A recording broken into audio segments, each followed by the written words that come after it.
الحمد لله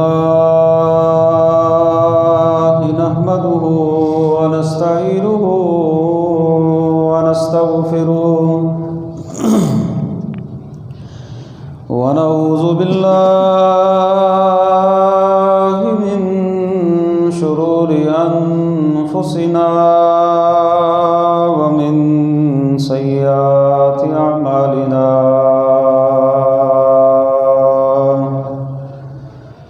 من يهده الله فلا مضل له ومن يضلل فلا هادي له وأشهد أن لا إله إلا الله وحده لا شريك له وأشهد أن محمدًا عبده ورسوله أما بعد فإن خير الحديث كتاب الله وخير الهدي هدي محمد صلى الله عليه وسلم وشر الأمور محدثاتها وكل محدثة بدعة وكل بدعة ضلالة وكل ضلالة في النار يا أيها الذين آمنوا اتقوا الله حق تقاته ولا تموتن إلا وأنتم مسلمون يا أيها الناس اتقوا ربكم الذي خلقكم من نفس واحدة وخلق منها زوجها وبث منهما رجالا كثيرا ونساء واتقوا الله الذي تساءلون به والأرحام إن الله كان عليكم رقيبا يا أيها الذين آمنوا اتقوا الله وقولوا قولا سديدا يصلح لكم أعمالكم ويغفر لكم ذنوبكم ومن يطع الله ورسوله فقد فاز فوزا عظيما رب اشرح لي صدري ويسر لي أمري واحلل عقدة من لساني يفقهوا قولي واجعل لي وزيرا من أهلي اللهم انفعنا بما علمتنا وعلمنا ما ينفعنا وزدنا علما أعوذ بالله السميع العليم من الشيطان الرجيم من همزه ونفخه ونفسه بسم الله الرحمن الرحيم سبحان الذي أسرى بعبده ليلا من المسجد الحرام إلى المسجد الأقصى الذي باركنا حوله لنريه من آياتنا إنه هو السميع البصير۔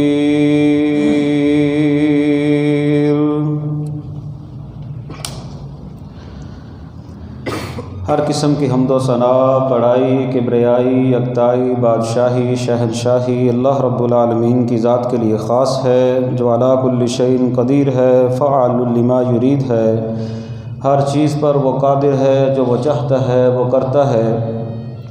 درود و سلام امام الانبیاء خاتم النبیین رحمۃ للعالمین جناب محمد رسول اللہ صلی اللہ علیہ وسلم کی ذات گرامی پر خاص۔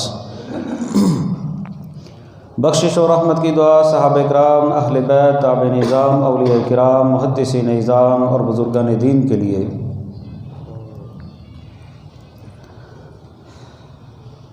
حمد و ثنا کے بعد میرے قابل احترام بزرگوں، ساتھیوں، دوستوں، میری ماں اور بہنوں،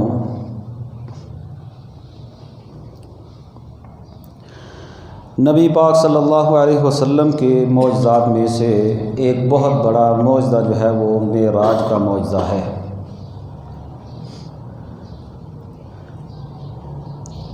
معراج کا جو معجزہ ہے ہمارے ہاں مشہور یہ ہے کہ یہ رجب کے مہینے کے اندر جو ہے وہ اللہ کے نبی صلی اللہ علیہ وسلم کو جو ہے وہ معراج کروایا گیا، اور اسی سلسلے میں رجب کے مہینے میں عام مساجد میں معراج کے حوالے سے کچھ باتیں جو ہے وہ ذکر کی جاتی ہیں۔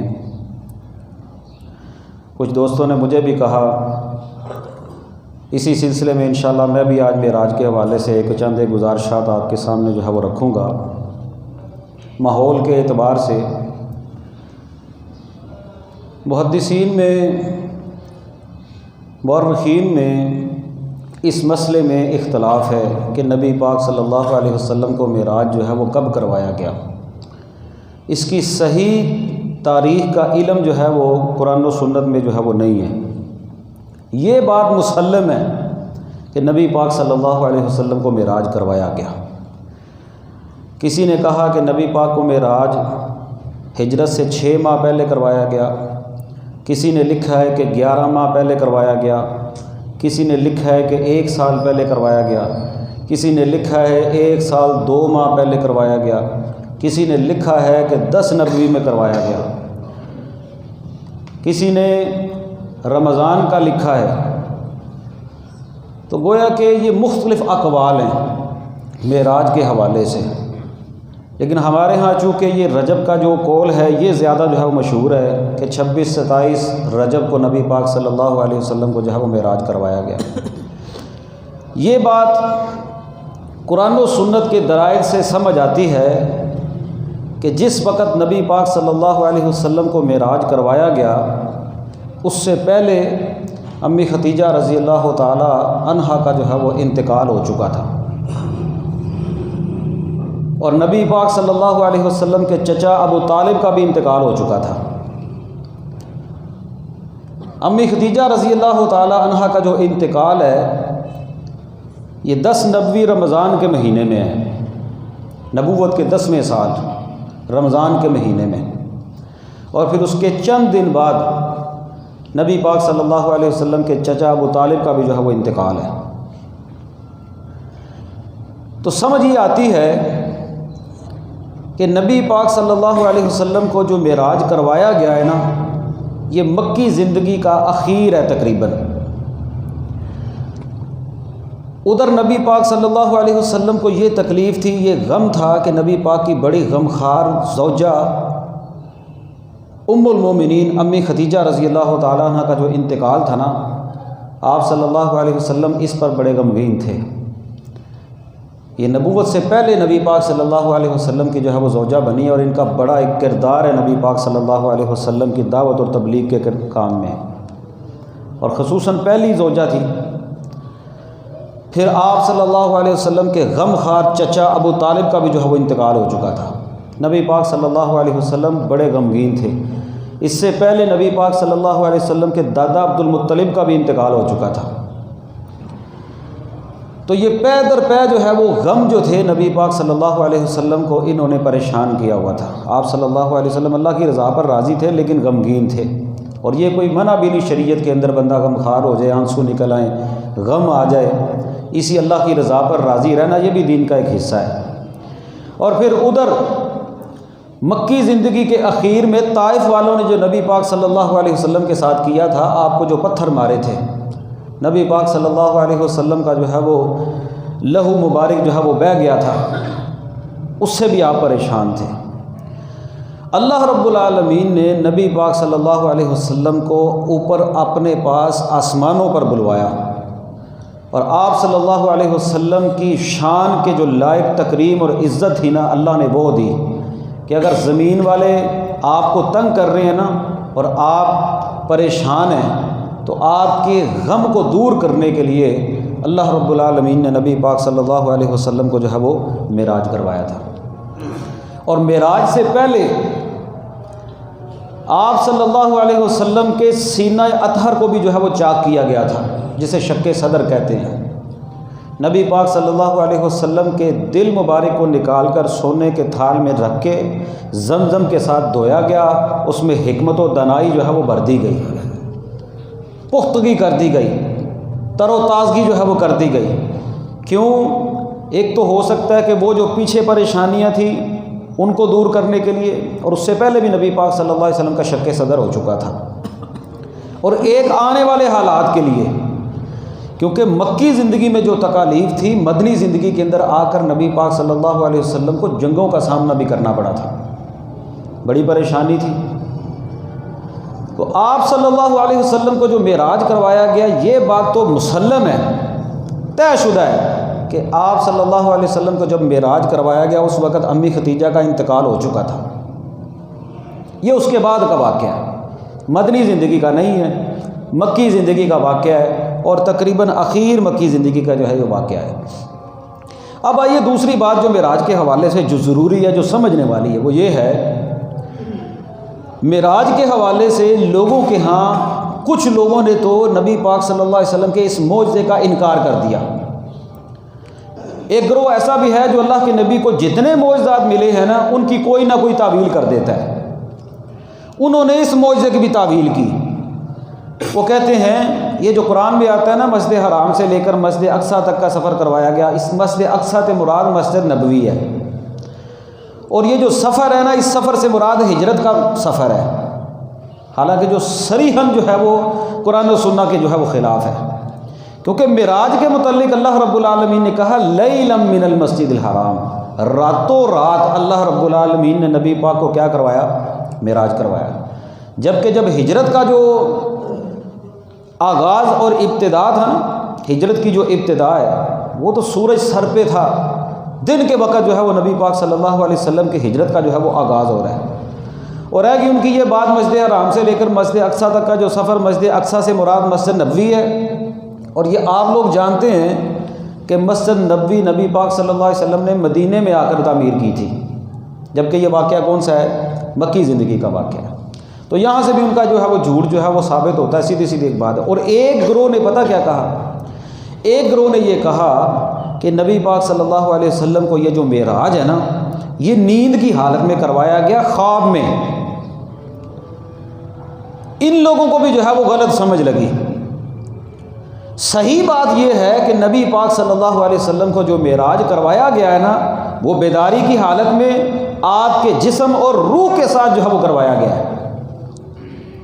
مثال کے طور پر میں آپ کو یہ بات سمجھاتا ہوں، نبی پاک صلی اللہ علیہ وسلم جب معراج سے واپس آئے نا، تو آپ صلی اللہ علیہ وسلم نے ان سے جب کہا نا کہ اللہ تعالیٰ نے مجھے راتوں رات جو ہے وہ مسجد حرام سے لے کر مسجد اقصیٰ تک کی سیر کروائی، پھر ساتوں آسمانوں کی سیر کروائی، پھر میں واپس بھی آ گیا، تو سردار ابو جہل جیسے لوگ جو ہے وہ ہنسے، اور نبی پاک کے ساتھی ابو بکر صدیق سے کہنے لگے کہ محمد صلی اللہ علیہ وسلم جو ہے وہ کہتے ہیں کہ راتوں رات میں سفر کر کے واپس آ گیا ساتوں آسمان کی سیر، جبکہ آپ جانتے ہیں کہ بیت اللہ سے لے کر مسجد اقصیٰ کا جو سفر ہے یہ 40 راتوں کا سفر ہے۔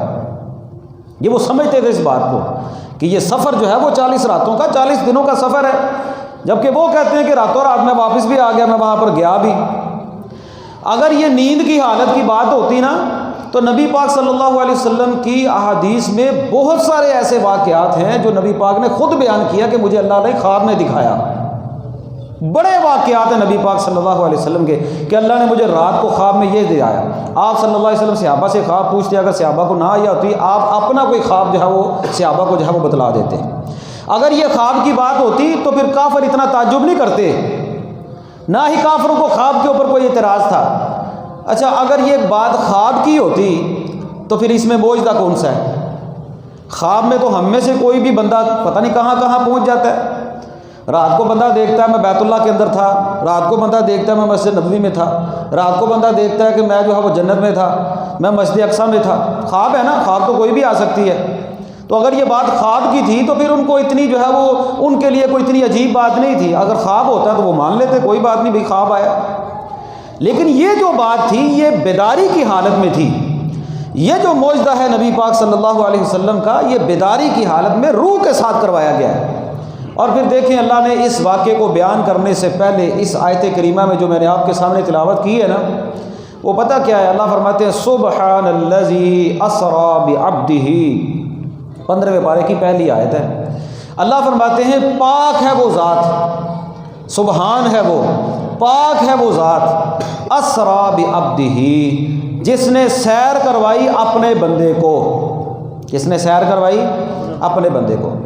ایک تو اس معجزے کا اظہار کرنے کے لیے کہ یہ جو کام ہے نا جو تمہاری نظروں میں ناممکن ہے، یہ اس پاک ذات نے جو ہے وہ کروایا ہے نبی پاک صلی اللہ علیہ وسلم کو۔ لفظ سبحان سے یہ بات سمجھ آتی ہے۔ اور اس کے بعد لفظ استعمال ہوا عربی کے اندر عبد کا۔ اللہ نے یہ نہیں کہا سبحان الذی اسری، وہ ذات پاک ہے جس نے سیر کروائی نبی پاک کی روح کو، نبی پاک کو خواب میں، بلکہ کہا بعبدہ۔ اور عربی میں عبد کا جو لفظ ہے یہ جسم اور روح دونوں کے لیے استعمال ہوتا ہے، خالی روح کے لیے عبد کا لفظ استعمال ہوتا ہی نہیں۔ اس سے بھی یہ بات سمجھ آتی ہے۔ تو بات سیدھی سی ایک بات ہے کہ نبی پاک صلی اللہ علیہ وسلم کو جو معراج کروایا گیا وہ جسم اور روح دونوں کے ساتھ جو ہے وہ بیداری کی حالت میں، نہ کہ خواب کی حالت میں کروایا گیا۔ اب آئیے معراج کی طرف۔ نبی پاک صلی اللہ علیہ وسلم کا جو معراج ہے اس کے دو حصے ہیں۔ پہلا حصہ زمینی سیر کا ہے، دوسرا حصہ آسمانی سیر کا ہے۔ جو زمینی سیر ہے اسے کہتے ہیں اسراء، جس کو قرآن نے بھی کہا اسری بعبدہ لیلا، راتوں رات اپنے بندے کو سیر کروائی، من المسجد الحرام الی المسجد الاقصی، مسجد حرام سے مسجد اقصیٰ تک۔ یہ ہے اسراء، یہ پہلا حصہ ہے کہ مسجد حرام سے لے کر مسجد اقصیٰ تک کی جو سیر کروائی اسے اسراء کہتے ہیں، اور پھر مسجد حرام سے لے کر مسجد اقصیٰ کے بعد جو آسمانوں کی سیر کروائی گئی اسے کہتے ہیں معراج۔ معراج کا معنی ہوتا ہے بلندی، اوپر چڑھنا۔ جو آسمانوں کی سیر جو ہے وہ کروائی گئی اس کو کہا جاتا ہے معراج۔ اسراء اور معراج۔ اچھا، اسراء اور معراج میں نبی پاک صلی اللہ علیہ وسلم کو دو مسجدوں کا ذکر جو ہے وہ کیا گیا جہاں پر، ایک مسجد حرام، دنیا کی پہلی مسجد مسجد حرام ہے، پھر دنیا کی دوسری مسجد جو ہے وہ بیت المقدس ہے، مسجد اقصیٰ۔ نبی پاک صلی اللہ علیہ وسلم سے پوچھا گیا بیت اللہ سے لے کر مسجد جو اقصیٰ ہے ان کے درمیان کتنا فاصلہ ہے، کتنا وقت ہے، کتنے وقت کے بعد یہ دوسری مسجد تعمیر ہوئی؟ آپ نے فرمایا 40 سال کا عرصہ ہے۔ یعنی کہ پہلی مسجد دنیا میں مسجد حرام ہے، دوسری مسجد دنیا میں جو بنائی گئی ہے وہ مسجد اقصیٰ ہے۔ یہ دو ایسی مبارک مسجدیں ہیں، ان مبارک مساجد کا ذکر اللہ کے نبی صلی اللہ علیہ وسلم نے بھی جو ہے وہ کیا ہے۔ آپ نے فرمایا 3 مسجدیں ایسی ہیں جن کی طرف بندہ ثواب کے ارادے اور نیت کے ساتھ جو ہے وہ جا سکتا ہے، بوریا بستر باندھ کر، اپنا بستر باندھ کر ثواب کے ارادے سے وہاں پر جو ہے وہ جا سکتا ہے۔ وہ کیا؟ ایک مسجد حرام بیت اللہ، ایک مسجد اقصیٰ، اور ایک جو ہے وہ مسجد نبوی صلی اللہ علیہ وسلم۔ ان 3 مسجدوں میں بندہ ثواب کے ارادے سے جا سکتا ہے، میں وہاں پر جاؤں گا مجھے ثواب ہوگا، اور عام مسجدوں سے زیادہ یہاں پر جا کر جو ہے وہ ثواب ہے نماز پڑھنے کا۔ ایک اس کے علاوہ مسجد قباء کا ذکر آتا ہے، اللہ کے نبی صلی اللہ علیہ وسلم نے جو اسلام کی پہلی مسجد ہے، اسلام کی سب سے پہلی مسجد جو ہے وہ مسجد قباء ہے، جو نبی پاک صلی اللہ علیہ وسلم نے مکے سے ہجرت کرتے ہوئے مدینے کے راہ میں، جو آج بھی مسجد نبوی سے تقریباً کوئی 2 میل جو ہے وہ باہر ہے تقریباً مسجد قباء، یہ راستے میں تھی۔ نبی پاک صلی اللہ علیہ وسلم نے یہاں پر چند دن قیام کیا اور وہاں پر نبی پاک نے جو ہے یہ مسجد جو ہے وہ بنائی، اور یہ وہ مسجد ہے جس کے متعلق اللہ کے نبی کے الفاظ ہیں کہ جو بندہ 2 رکعت یہاں پر مسجد قباء میں ادا کرتا ہے اللہ رب العالمین اسے عمرے جتنا ثواب عطا فرماتے ہیں۔ باقی دنیا کی جتنی مسجدیں ہیں نا ان میں بندہ جو ہے وہ نماز پڑھے ایک جیسا ثواب ہے، کسی جگہ پہ بھی پڑھ لے، بس یہ 3-4 مسجدیں جن کا جو ہے وہ ذکر آتا ہے، اللہ کے نبی صلی اللہ علیہ وسلم نے ان کی فضیلت جو ہے وہ بیان کی ہے۔ اچھا پھر دیکھیں یہاں پر ایک اہم بات یہ ہے کہ اللہ نے مسجد حرام سے لے کر مسجد اقصیٰ تک کی سیر کروائی، اور پھر مسجد اقصیٰ کے متعلق آتا ہے 2 روایات ہیں، ایک میں جب اللہ کے نبی گئے وہاں پر مسجد اقصیٰ میں وہاں پر، اور ایک یہ ہے کہ جب آپ معراج سے واپس آئے پھر آپ صلی اللہ علیہ وسلم نے وہاں پر نبیوں کی امامت کروائی، اللہ رب العالمین نے تمام نبیوں کو مسجد اقصیٰ میں اکٹھا کیا۔ یہاں سے 2-3 باتیں سمجھ آتی ہیں۔ کیا؟ ایک یہ بات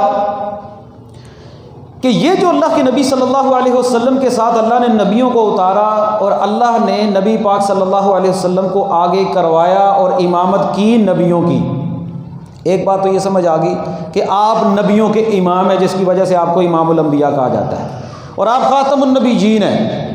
نبی پاک صلی اللہ علیہ وسلم نے فرمایا ابھی اللہ رب العالمین نے آدم کی مٹی جو ہے وہ گوئی ہوئی تھی، روح نہیں پھونکی تھی، اس وقت ہی اللہ رب العالمین نے میں محمد کو خاتم النبیین لکھ دیا تھا صلی اللہ علیہ وسلم۔ یہ اللہ کے نبی کی بڑی فضیلت ہے۔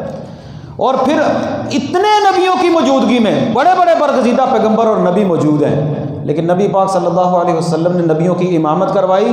بات یہ سمجھ آئی کہ آپ آئے تو سب سے بعد میں ہیں، لیکن اللہ کے نبی نے فرمایا میری امت کا حساب بھی پہلے ہوگا اور سب سے پہلے جنت میں بھی میری امت ہی جائے گی صلی اللہ علیہ وسلم۔ یہ نبی پاک صلی اللہ علیہ وسلم کو اللہ نے شان اور مقام عطا کیا کہ تمام نبیوں کی امامت اللہ تعالیٰ نے محمد رسول اللہ کے جو ہے وہ ذریعے کروائی صلی اللہ علیہ وسلم۔ بڑا شان ہے، بڑا مقام۔ اچھا ایک بات اور کہ اللہ رب العالمین نے نبی پاک کو آگے کیا اور اللہ کے نبی کے بعد کوئی نبی نہیں، یہ بات یہاں سے سمجھ آتی ہے کہ اللہ نے تمام کی تمام انسانیت کے لیے قیامت تک کے لیے اللہ کے نبی کے بعد کوئی نبی نہیں بھیجنا۔ حضرت عیسیٰ آئیں گے وہ بھی نبی پاک صلی اللہ علیہ وسلم کے امتی بنیں گے اور نبی پاک صلی اللہ علیہ وسلم کے دین کی جو ہے وہ آگے ترویج کریں گے اور تبلیغ کریں گے۔ پھر یہاں پر ایک قابل غور بات یہ بھی ہے، معراج کا جو فلسفہ ہے وہ یہ دیکھیں، یہ 2-3 باتیں سب پہلے میں نے کی ہیں کہ اللہ نے نبیوں کو مسجد اقصیٰ میں کیوں اتارا؟ بیت اللہ میں تو اتارا جا سکتا تھا نا، جبکہ مسجد اقصیٰ سے زیادہ فضیلت بیت اللہ کی ہے نا، لیکن نبیوں کی امامت کہاں پر کروائی؟ مسجد اقصیٰ میں۔ اور یہ بات جو ہے وہ قرآن و سنت سے جو ہے وہ بالکل واضح ہے۔ بات یہ سمجھ میں آتی ہے یہاں سے کہ یہودیوں کا جو عقیدہ ہے نا مسجد اقصیٰ کے بارے میں، ان کا قبلہ یہی ہے، ان کا قبلہ یہی ہے۔ اور خود نبی پاک صلی اللہ علیہ وسلم نے جب نماز فرض ہوئی آپ مسجد مدینہ میں بھی آ کر 16-17 مہینے مسجد اقصیٰ کی طرف منہ کر کے نماز پڑھتے رہے۔ عیسائیوں کے ہاں بھی مسجد اقصیٰ کی بڑی فضیلت، یہودیوں کے ہاں بھی مسجد اقصیٰ کی بڑی فضیلت ہے، وہ کہتے ہیں ہمارا قبلہ یہ ہے، سب کچھ یہ ہے۔ ان کی فضیلت اللہ نے نبی پاک صلی اللہ علیہ وسلم کو مسجد حرام سے لے کر مسجد اقصیٰ تک کی سیر کروائی، مسجد اقصیٰ دکھائی گئی، تمام نبیوں کو مسجد اقصیٰ میں اتارا گیا اور آپ کے پیچھے کھڑا کیا گیا اور بتایا یہ گیا کوئی یہودی ہے، کوئی نصرانی ہے، کوئی عیسائی ہے، کوئی کسی بھی مسلک کے ساتھ مذہب کے ساتھ تعلق رکھتا ہے، جب امام الانبیاء محمد رسول اللہ صلی اللہ علیہ وسلم آگے ہے نا تو آپ کے بعد کسی نبی کا بھی سکہ اور دین نہیں چلے گا صلی اللہ علیہ وسلم۔ اور یہ تو بات اللہ کے نبی صلی اللہ علیہ وسلم نے خود بیان کی ہے۔ حضرت عمر رضی اللہ تعالیٰ عنہ نے ایک مرتبہ تورات کا ایک ورق پکڑا ہوا تھا، نبی پاک صلی اللہ علیہ وسلم کے چہرے کا رنگ جو ہے وہ سرخ ہو گیا، آپ نے اظہار ناراضگی کیا، آپ نے فرمایا عمر اگر صاحب تورات جن کے اوپر تورات نازل ہوئی ہے موسیٰ علیہ السلام، اگر وہ بھی آ جائیں نا اور میں محمد صلی اللہ علیہ وسلم کی اقتداء نہ کریں، میری نبوت کو نہ مانیں، میری پیروی نہ کریں، تو وہ بھی کامیاب نہیں ہو سکتے۔ اتنی ضروری ہے نبی پاک صلی اللہ علیہ وسلم کی اقتداء، نبی پاک صلی اللہ علیہ وسلم کی جو ہے وہ پیروی، کہ نبی پاک صلی اللہ علیہ وسلم کے بعد کسی کی بات کی کوئی حیثیت نہیں۔ چاہے جائے کہ آج بندہ قرآن و سنت کے مقابلے کے اندر اپنے کسی بڑے کی بات کو سامنے رکھے، اللہ جانتا ہے ایک طرف قرآن کی بات ہے، ایک طرف حدیث کی بات ہے، دوسری طرف اپنے جو ہے وہ کسی بڑے کی بات ہے، لوگ اس کو مان لیتے ہیں، حدیث کو چھوڑ دیتے ہیں۔ یہ کتنی بڑی گمراہی ہے، جبکہ اللہ رب العالمین نے نبی پاک صلی اللہ علیہ وسلم کے ذریعے امامت کروا کر یہ بات ثابت کر دی کہ یہ بات نبی پاک صلی اللہ علیہ وسلم کے ہوتے ہوئے کسی کی بات چل سکتی نہیں، امامت بھی نہیں ہے کسی کی، نبیوں کی موجودگی میں بھی نہیں ہے۔ تو یہ بات سمجھ میں آ گئی، یہ ہے معراج کا فلسفہ۔ اب دیکھیں قرآن مجید میں اللہ تعالیٰ نے آگے جو بات بیان کی نا، فرمایا لِنُرِيَهُ مِنْ آیَاتِنَا، ہم نے یہ معراج کیوں کروایا، ہم نے یہ اسراء کیوں کروایا، تاکہ ہم آپ صلی اللہ علیہ وسلم کو بڑی بڑی آیات اور نشانیاں جو ہے وہ دکھائیں۔ وہ بڑی بڑی آیات اور نشانیاں کیا تھیں؟ نبی پاک صلی اللہ علیہ وسلم کو جو ہے وہ جبرائیل علیہ السلام کو نبی پاک نے دیکھا، اصلی حالت میں دیکھا۔ نبی پاک فرماتے ہیں جبرائیل کے 600 پر تھے، 600 پر، اتنے بڑے جو ہے وہ جبرائیل علیہ السلام کا جو ہے وہ قد کاٹ اور ان کی جو ہے وہ قامت، جو اللہ رب العالمین نے اللہ کے نبی صلی اللہ علیہ وسلم کو اصلی حالت میں حضرت جبرائیل کو دکھایا۔ یہ حضرت جبرائیل ہی ہے جن کا ذکر جو ہے وہ سورہ نجم میں بھی آتا ہے۔ لوگوں نے اس کا مطلب یہ سمجھ لیا کہ اللہ کے نبی نے محمد صلی اللہ علیہ وسلم نے اللہ کو دیکھا ہے، یہ سراسر جھوٹ ہے۔ اور امی عائشہ فرماتی ہیں جس بندے نے یہ کہا نا کہ محمد صلی اللہ علیہ وسلم نے اللہ کو دیکھا ہے، وہ بندہ جھوٹا ہے، وہ بندہ جھوٹا ہے۔ ہاں، اللہ رب العالمین نے نبی پاک صلی اللہ علیہ وسلم کو اوپر بلوایا، سدرۃ المنتہا تک گئے، پھر جنت دکھائی گئی، جہنم دکھائی گئی، بڑی بڑی نشانیاں دکھائی گئیں، جنت کا نظارہ جو ہے وہ کروایا گیا، جہنم کے کچھ واقعات بھی آتے ہیں اس قرآن و سنت میں معراج کے متعلق کہ جنت میں یہ ہے، آپ صلی اللہ علیہ وسلم کو جو ہے وہ آپ کی جو ہے وہ حوض کوثر، وہ نہر جو ہے وہ دکھائی گئی، اور پھر اس کے بعد جہنم کے بھی کچھ نظارے جو ہے وہ دکھائے گئے۔ جنت جہنم نبی پاک کو بڑی بڑی یہ بڑی نشانیاں ہیں نا، یہ بڑی نشانیاں، ایک ہوتا ہے عین الیقین، ایک ہوتا ہے علم الیقین، ایک ہے علم یقین، ہمیں اس بات کا یقین ہے کہ اللہ کے نبی صلی اللہ علیہ وسلم نے جو کہا ہے نا وہ سچ کہا ہے۔ اب ہم میں سے کسی نے اللہ کو نہیں دیکھا، کسی نے محمد صلی اللہ علیہ وسلم کو نہیں دیکھا، کسی نے نہیں دیکھا کہ قبر کے اندر کیا ہوتا ہے، کسی کو نہیں پتا جنت ہے جہنم ہے، ہم نے نہیں دیکھی، لیکن ہمارا ایمان ہے جو نبی پاک نے بیان کیا، یہ ہمارا علم الیقین ہے، غیب پر ایمان ہے۔ لیکن ایک ہوتا ہے آنکھوں دیکھا حال۔ اللہ رب العالمین نے محمد صلی اللہ علیہ وسلم کو، اپنے نبی کو آنکھوں سے دکھایا۔ اسی لیے تو نبی پاک فرمایا کرتے تھے، لوگوں جو میں جانتا ہوں نا، اگر تم جانتے ہو نا تو تم ہنسو کم اور رو زیادہ۔ جو میں سنتا ہوں نا قبر والوں کے متعلق، اگر تمہیں پتہ چل جائے، تمہیں سنایا جائے، تو تم اپنے مردوں کو جو ہے وہ دفنانا بند کر دو۔ اب نبی پاک صلی اللہ علیہ وسلم کو اللہ رب العالمین نے دکھایا، اور یہ کوئی ایسی کوئی بڑی بات نہیں۔ قرآن مجید میں اللہ رب العالمین نے سیدنا ابراہیم خلیل اللہ علیہ السلام کا ذکر کیا ہے، وَإِذْ قَالَ إِبْرَاهِيمُ رَبِّ أَرِنِي كَيْفَ تُحْيِي الْمَوْتَى۔ ابراہیم علیہ السلام کہنے لگے، اللہ تو مردوں کو کس طرح زندہ کرتا ہے؟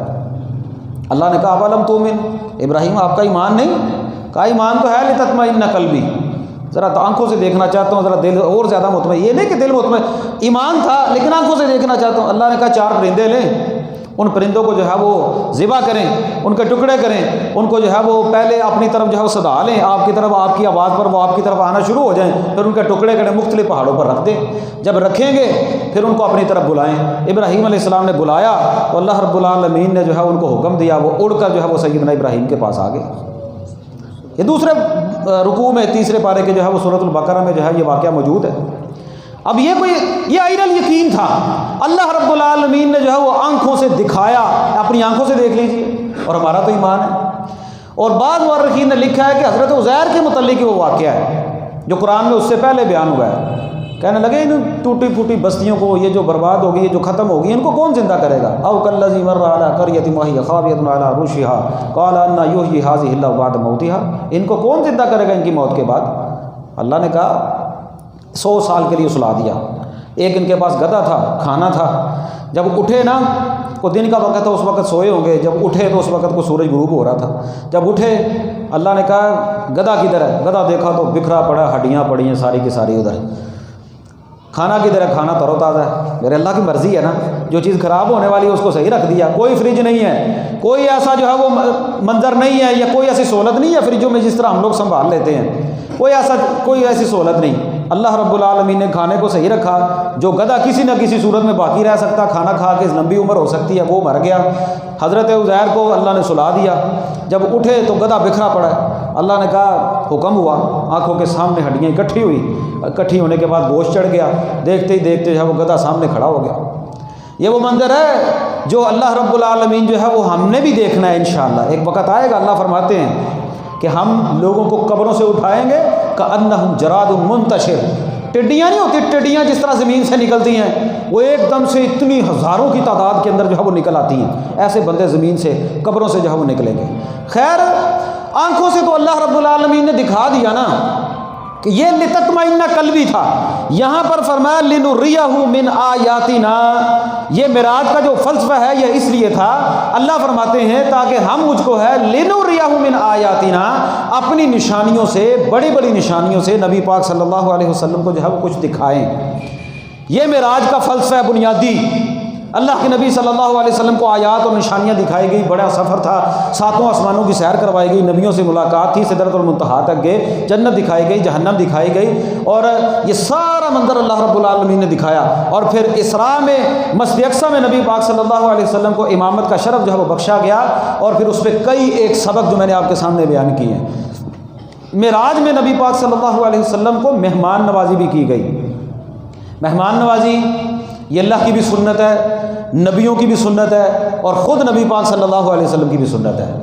اللہ کے نبی نے فرمایا جو اللہ اور آخرت کے دن پر ایمان رکھتا ہے فلیکرم ضیفہ، اپنے مہمان کی عزت کرے، اپنے مہمان کی۔ سیدنا ابراہیم کا واقعہ خلیل اللہ کا کتنا مشہور ہے کہ فرشتے آئے انسانی شکل میں، جلدی سے ایک بچڑا ذبح کیا اور بھون کر جو ہے وہ سامنے رکھ دیا بڑی جلدی میں، اور اس بات کو ناپسند کیا گیا شریعت اسلامیہ میں۔ وہ موسیٰ علیہ السلام اور خضر کا واقعہ جو مشہور ہے کہ وہاں پر گئے بستی کے اندر، کھانے کا موقع تھا، کھانا نہیں کھلایا، اور ادھر جو ہے حضرت خضر نے اس دیوار کو جو ہے وہ سیدھا کر دیا۔ انہوں نے کہا ایک تو انہوں نے ہمیں کھانا نہیں کھلایا، دوسرا آپ نے ان کی دیوار کو سیدھا کر دیا ہے۔ اس بات کو کوئی اچھا نہیں سمجھا گیا کہ کسی علاقے میں کوئی بندہ جائے اور اپنی طاقت اور بساط کے ہاں تکلف نہ کرے، بندہ اپنی بساط اور طاقت کے مطابق مہمان نوازی کرے۔ نبی پاک صلی اللہ علیہ وسلم نے فرمایا جو بندہ مسجد میں آتا ہے نا وہ اللہ کا مہمان ہے، وہ اللہ کا مہمان ہے، اور انشاءاللہ جنت میں بھی ہم نے اللہ کا مہمان بننا ہے نا انشاءاللہ، اللہ کی رحمت کے ساتھ۔ اللہ کی رحمت کے بغیر کوئی کام بھی ممکن نہیں۔ وہاں پر اللہ رب العالمین جنتیوں کی مہمانی کریں گے، مہمان نوازی کریں گے، اللہ میزبان ہوں گے۔ کیسے خوش نصیب وہ لوگ ہوں گے جو جنت میں جائیں گے، ان کے میزبان اللہ رب العالمین ہوں گے۔ اللہ رب العالمین کے نبی صلی اللہ علیہ وسلم نے فرمایا مجھے جو ہے وہ معراج کی رات جو ہے وہ میری مہمان نوازی کی گئی۔ ایک روایت میں آتا ہے مجھے شراب اور دودھ پیش کیا گیا، ایک روایت میں 3 چیزیں آتی ہیں کہ مجھے دودھ پیش کیا گیا، مجھے شراب دی گئی، اور مجھے جو ہے وہ شہد دیا گیا۔ شراب ابھی جو ہے وہ حرام نہیں ہوئی تھی، اور ایک شراب وہ ہے جو جنتی بھی پئیں گے جس کے ساتھ دماغ خراب نہیں ہوگا، بس شراب کا ذکر آتا ہے۔ اللہ کے نبی فرماتے ہیں میں نے 3 چیزوں میں سے ایک چیز کو جو ہے وہ پسند کیا، وہ تھا دودھ۔ حضرت جبرائیل نے جب میں نے دودھ کو پیا نا تو حضرت جبرائیل کہنے لگے آپ نے فطرت کو پسند کیا ہے، اگر آپ شراب کو پی لیتے تو اس کا اثر یہ ہوتا کہ آپ کی امت گمراہ ہو جاتی، آپ کی امت گمراہ ہو جاتی۔ بات یہ سمجھ میں آتی ہے کہ اگر امت کا کوئی بڑا نبی جو ہے وہ امت کے سب سے بڑے ہوتے ہیں، اگر کسی قوم کا کوئی بڑا کام غلط کرے نا اس کا اثر ہوتا ہے قوم پر، جیسے باپ کوئی غلط کام کرے نا اولاد پر اثر ہوتا ہے نا۔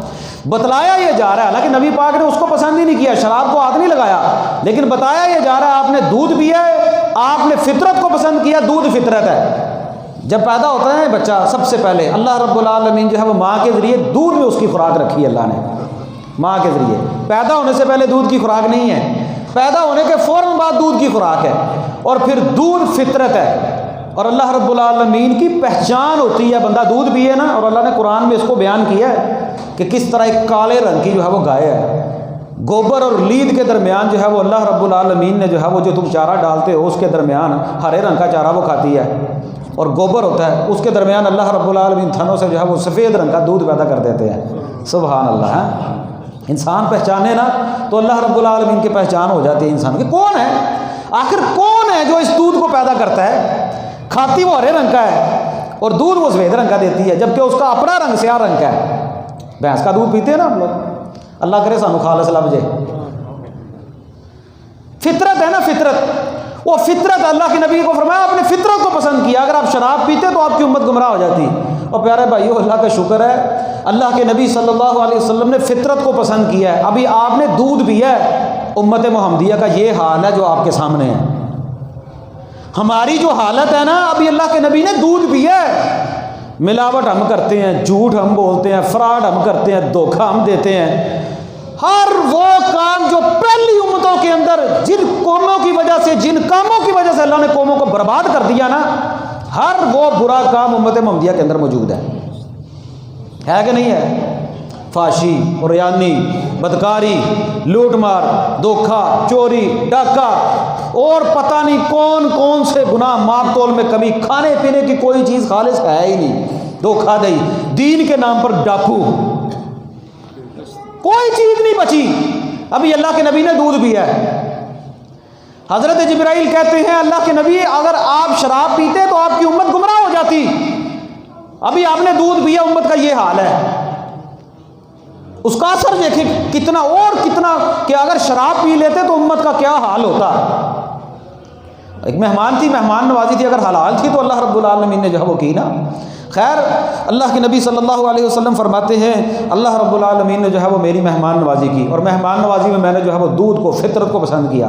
حالانکہ دیکھیں شہد جو ہے نا، شہد، اس کے اندر بھی بڑی غذائیت ہوتی ہے، یہ بھی ایک انسان کی طبیعت کے لیے کتنی اچھی چیز ہے، لیکن نبی پاک صلی اللہ علیہ وسلم نے شراب کی موجودگی میں، شہد کی موجودگی میں بھی دودھ کو پسند کیا ہے۔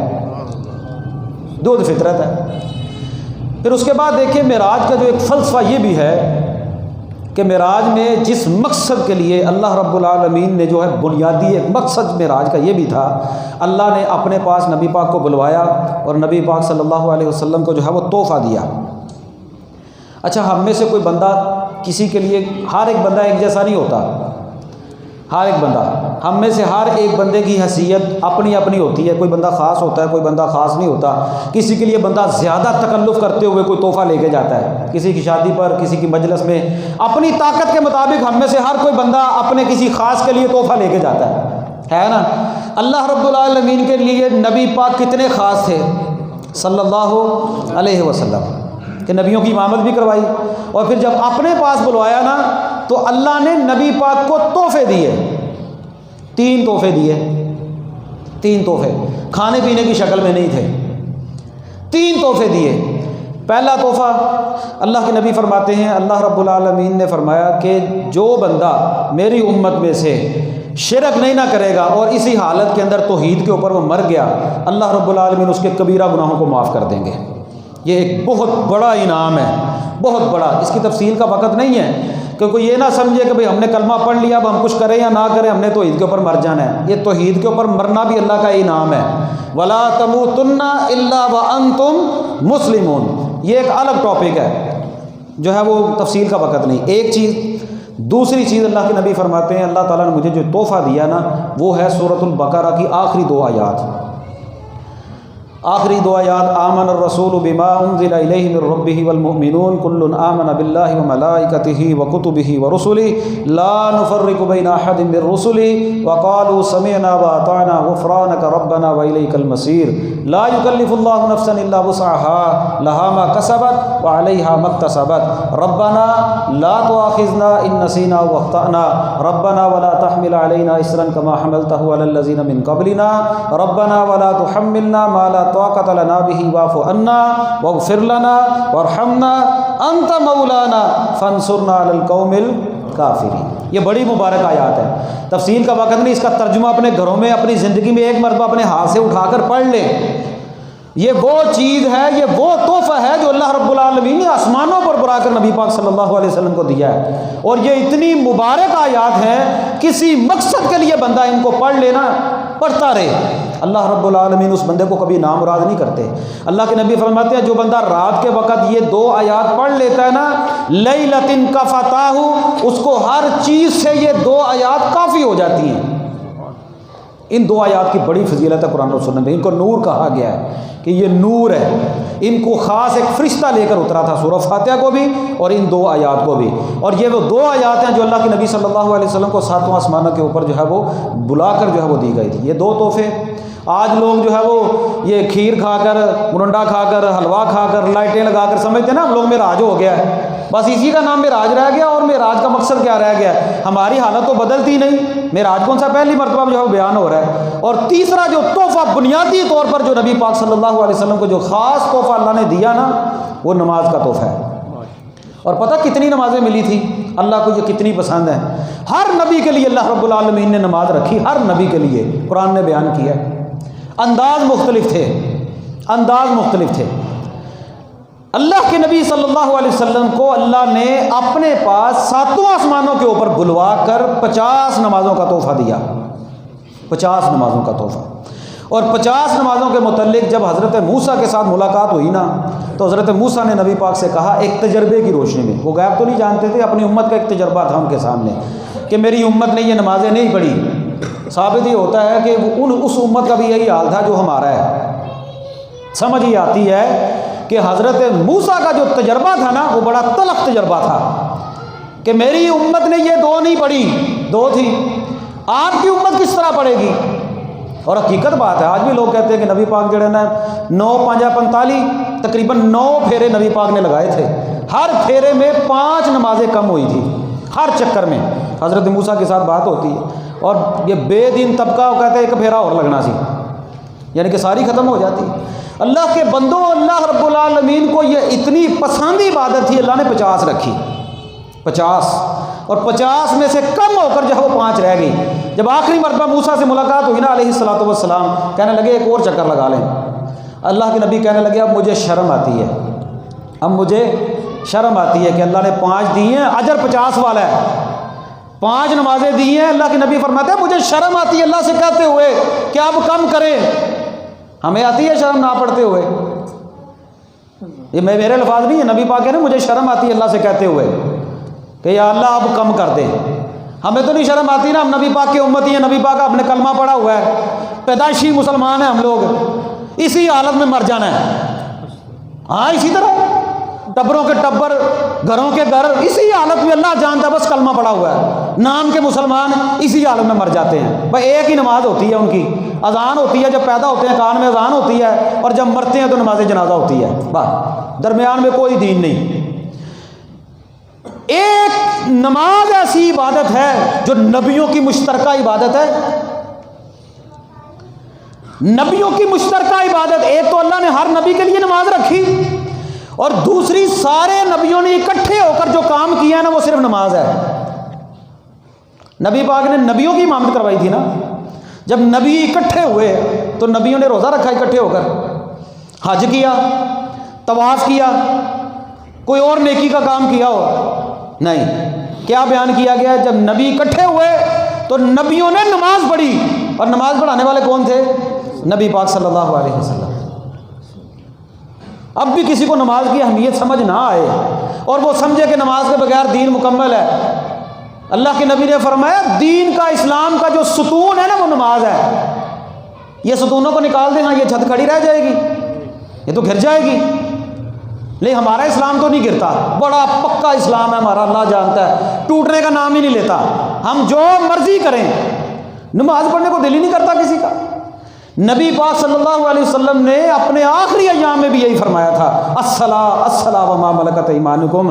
اور لوگوں نمازوں کی حفاظت کرنا، نمازوں کی حفاظت کرنا. آج میرا باپ مرتے ہوئے مجھے کوئی نصیحت کر جائے نا، مرتے ہوئے، فوت ہوتے ہوئے، تو ہم کہتے ہیں میرے ابا نے مردے وقت مینوں کیا سی اپنے بھراواں دا خیال رکھی، اپنی بھیناں دا خیال رکھی، میرے پتراں دا خیال رکھی. وہ کہتے ہیں یار ابے نے کیا سی میں مننی ہے. ہائے نبی پاک صلی اللہ علیہ وسلم کے امتیوں نے نبی پاک کی آخری نصیحت اور وصیت کا بھی خیال نہیں کیا.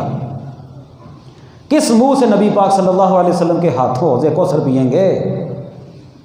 کس منہ سے نبی پاک کے پاس حوض کوثر پینے کے لیے جائیں گے؟ پینا ہے نا حوض کوثر، سب نے پینا ہے انشاءاللہ. تو یہ تو پھر مقدر سے ہی ہے. نبی پاک صلی اللہ علیہ وسلم نے تو دنیا میں اس بندے کو دیکھنا پسند نہیں کیا. آپ نے فرمایا میرا جی چاہتا ہے ان گھروں کو آگ لگا دوں جو اذان سننے کے بعد مرد اپنے گھروں میں بیٹھے رہتے ہیں، سستی کرتے ہیں، اگر ان گھروں میں عورتیں اور بچے نہ ہوں میں ان گھروں کو آگ لگا دوں۔ دنیا میں نبی پاک نے فرمایا ان گھروں کو آگ لگا دوں۔ ہم یہ سمجھتے ہیں نبی پاک ہمیں حوض کوثر پلائیں گے، یہ تو نہیں، یہ دو باتیں آپس میں جو متضاد ہیں۔ اور یاد رکھیں نبی پاک نے فرمایا تھا دو بندوں کو اللہ رب العالمین سخت ترین عذاب دے گا، دو بندوں کو۔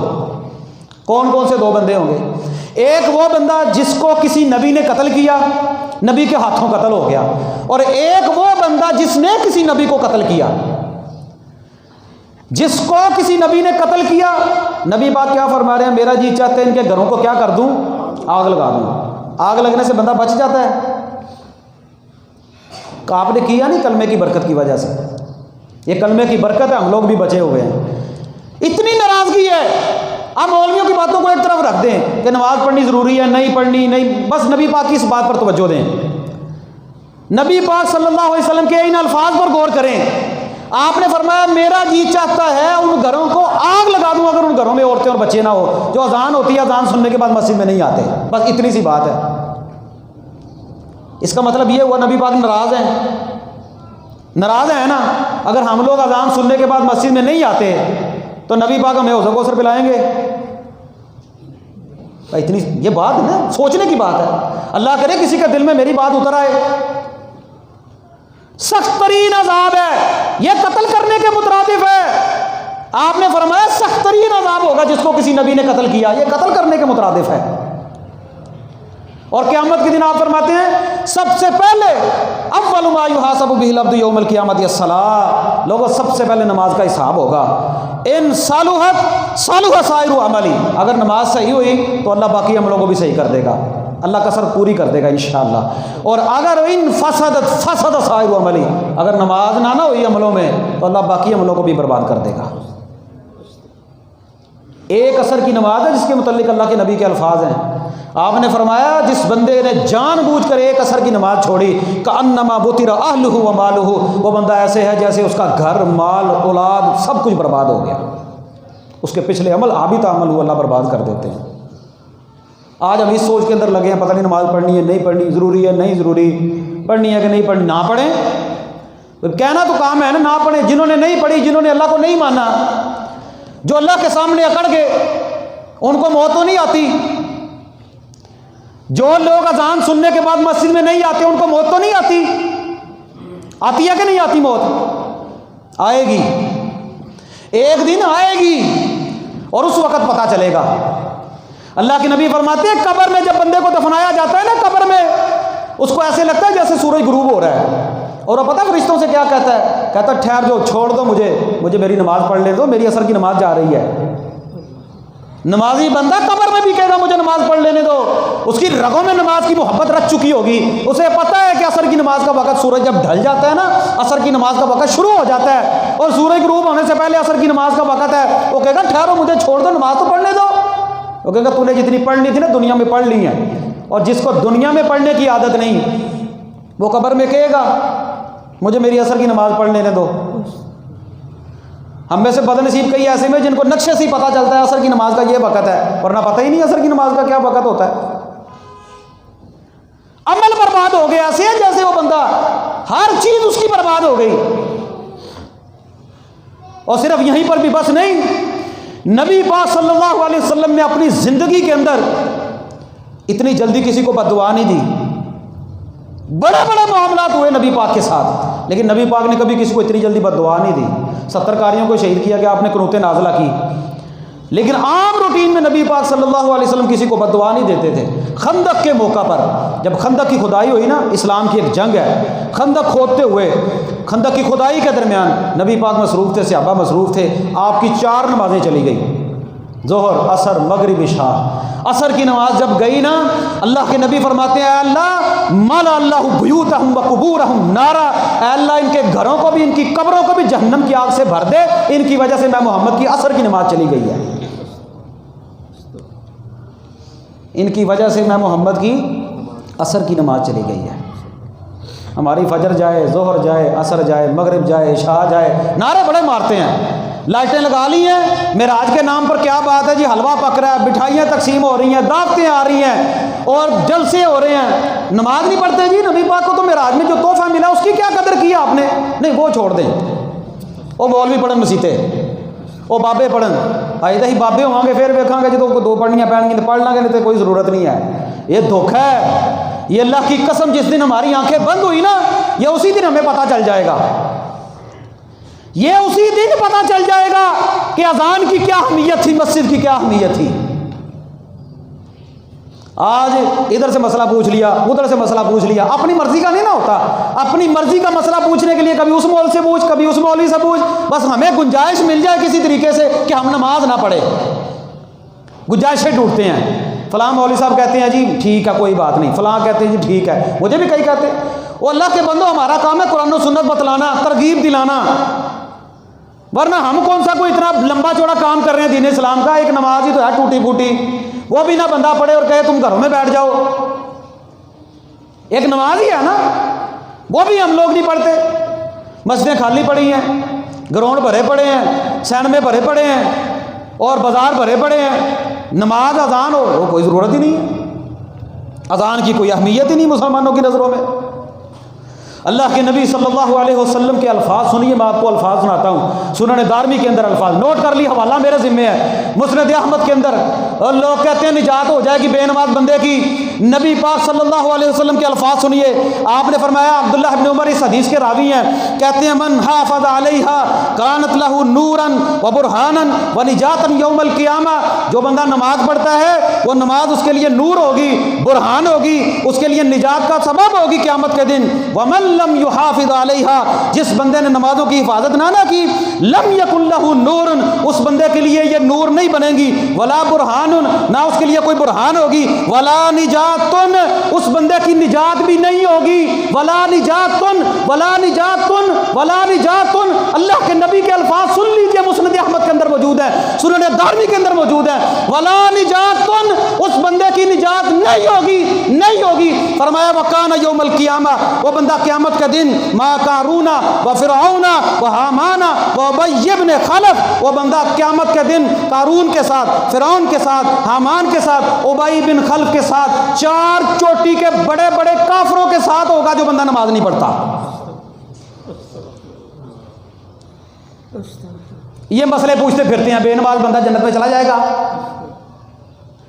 ہم لوگ نماز نہیں پڑھتے، مولوی صاحب سختی کرتے ہیں، اتنی سختی نہیں ہے اسلام میں، میٹھی میٹھی تبلیغ ہے، میرے لفظ نہیں، اللہ کے نبی کے الفاظ ہیں، ولا نجاتن، اس بندے کی نجات ہی نہیں ہے۔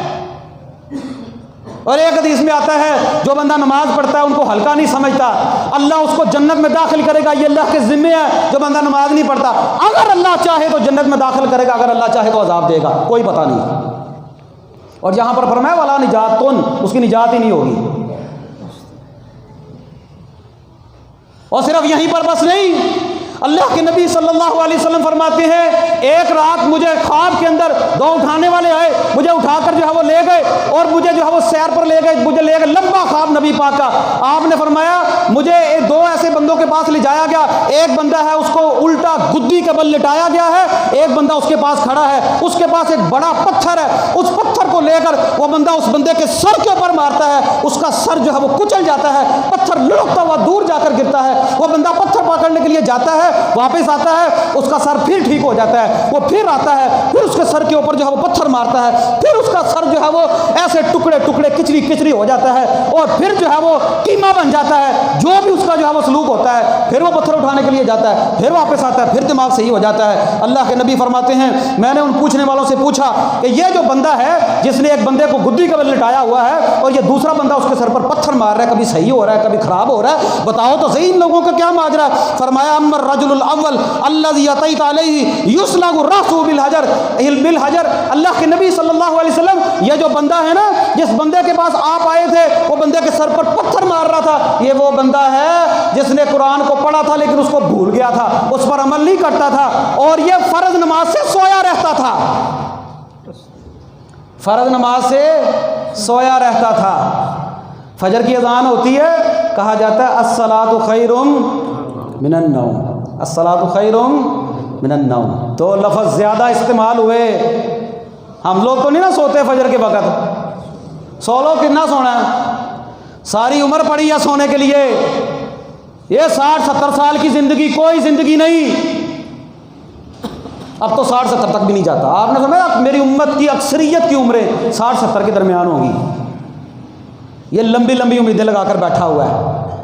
اذان سنتی ہے ادھر سے سنتا ہے ادھر سے نکال دیتا ہے. کیا ضرورت ہے؟ وہ کیا ضرورت ہے بھائی؟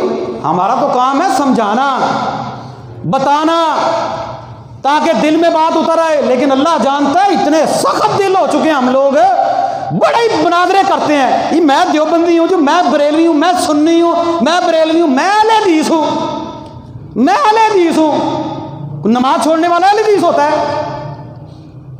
نماز نہ پڑھنے والا اہل حدیث ہے؟ میں حدیث کا ماننے والا ہوں. لیبل لگوایا ہوا آپ لوگوں نے. یہ سارے ادھر سے شروع ہو جائیں. اللہ کی قسم یہ 4 گلیوں سے بندے آپ لوگ آئے ہیں نا، مسجد بھر گئی ہے.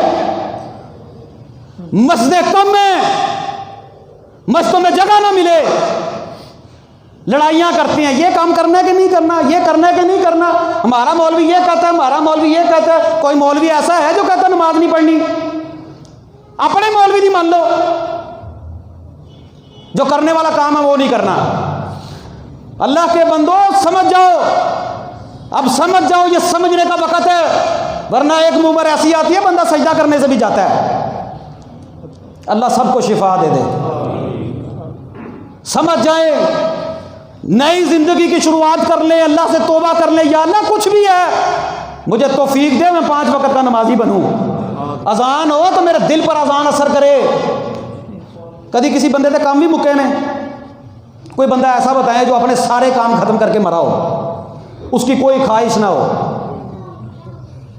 ایک 10-15 منٹ کی نماز ہے، وہ پڑھتے ہوئے وہ تیرے ٹائم نہیں نکالنا آتا. آگے رمضان آ رہا ہے انشاءاللہ، آ رہا ہے نا انشاءاللہ، تیاری ہے انشاءاللہ. یا اللہ ہم سب کو ابھی سے نمازی بنا دے. سارے پڑھو گے نماز انشاءاللہ؟ باہروں ہاتھ کھڑا کرو سارے، باہر سے بھی کریں سارا. یا اللہ گواہ رہنا ہے، اے اللہ ان کے دلوں کو نرم کر دے، اے اللہ ان کو ہدایت دے دے، اے اللہ ان کو نمازی بنا دے. یہ درد دل ہے. غصہ لگتا میری گلاں دا؟ غصہ تو نہیں لگتا؟ تہاڈی مہربانی. لگے گا تو کر لو، کی کرو، مار لو گے اور کی کرو گے. میرا کام ہے آپ کو سمجھانا. اللہ کے بندو یہ درد دل ہے. اپنی اپنی مسجد میں ہی چلے جایا کرو. نہیں میں یہ کہتا یہاں پر آ کے پڑھو، وہ جاؤ تو صحیح، کو سجدہ کرو تو صحیح اللہ کو جا کر.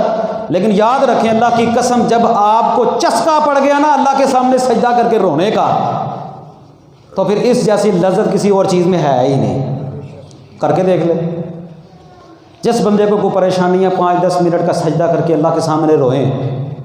اللہ کے سامنے روندے کوئی نہیں، دنیا کے سامنے روندے رہنے ہیں اسی. اور یہ جو جتنی تکلیفیں، یہ پریشانیاں یہ لگی ہیں نا روس میں جنگ، یہ خیر منائیں. ابھی 10-15 روپے ابھی اور آپ کا پٹرول مہنگا ہونے والا ہے. اب کہ ہو تو 500 روپیے ٹر جانا ہے. ہم لوگ کھانے پینے سے بھی تنگ آ جائیں گے، زندگیوں سے تنگ آ جائیں گے. ایسی زندگی کا کیا فائدہ جس سے بندہ تنگ ہو. اللہ سے دعا کریں کہ یا اللہ جب تک زندہ رکھے کسی کا محتاج نہ کرنا. اللہ ذلت اور رسوائی سے محفوظ فرما. اللہ ہمیں ایمان والی اللہ سے توبہ کرنے کا یہ وقت ہے. اگر یہ World War 3 لگ گئی نا، پہلے 2 لگ چکی ہیں، یہ دنیا برباد ہو جائے گی. کوئی پتہ نہیں کس وقت کس کی موت کا وقت آ جائے، کوئی پتہ نہیں. یہ ہڈیاں بھی نہیں ملیں گی. اس لیے وقت ہے، اپنے اس وقت کی قدر کریں جو اللہ نے ہمیں موقع دیا نا. یہ زندگی یہ اللہ کی نعمت ہے، اور ان نعمتوں کے بارے میں پوچھ ہونی ہے. ایڈے لمبے لمبے اچھے اچھے مینار بنا کے، اور میناراں دے اوتے سپیکر لائے نے. اللہ دی قسم، وہ اسی تے مینار بنا کے انہوں نے سپیکر لائے نے.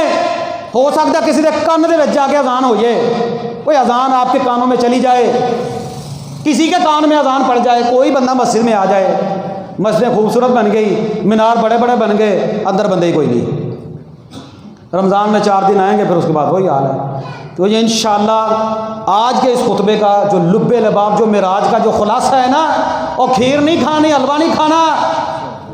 حلوہ کھیرا یہ سب کچھ کھا لیں، موج کریں. موج کی مولوی صاحب نے بتایا بھائی مینو پیسے دیو، حلوے پکاؤ، دعوتاں کرو، میں بھی آنا، تسی بھی کھاؤ، لائٹاں لاؤ، موج کرو، مستی کرو. اللہ کے نبی کا کلمہ پڑھا سارے جنتی. یہی کہتے ہیں نا مولوی. لیکن جب تک آپ لوگوں نے نماز نہیں نہ پڑھنی، اللہ کے نبی نے اپنی بیٹی فاطمہ سے کہا تھا میری بیٹی فاطمہ عمل کرنا ہے عمل، کل یہ نہ کہنا کہ میں محمد تجھے بچا لوں گا صلی اللہ علیہ وسلم۔ جب نبی پاک نے اپنے گھر والوں کو اکٹھا کر کے کہہ دیا آپ کیوں، میری کیا حیثیت ہے؟ یا اللہ ہمارے دلوں کو نرم فرما، ہمیں معراج کے فلسفے کو سمجھنے کی توفیق عطا فرما، اللہ کے نبی کو جو تحفے ملے ہیں ان تحائف کی قدر کریں۔ سارا دین زمین پر نازل ہوا ہے لیکن نماز اللہ رب العالمین نے آسمانوں پر بلا کر دی ہے۔ نماز اللہ نے آسمان، مولوی سے چسکے لے آیا تو حضرت نے پہلے آسمان تے گئے، دوجے تے گئے، تیجے تے گئے، چوتھے تے گئے، پنجویں تے گئے، چھٹے تے گئے، ستویں تے گئے، تو اتنے جا کے ملیا کی انہوں وہ پڑھنی نہیں۔ اقول قولی ھذا استغفر اللہ لی ولکم۔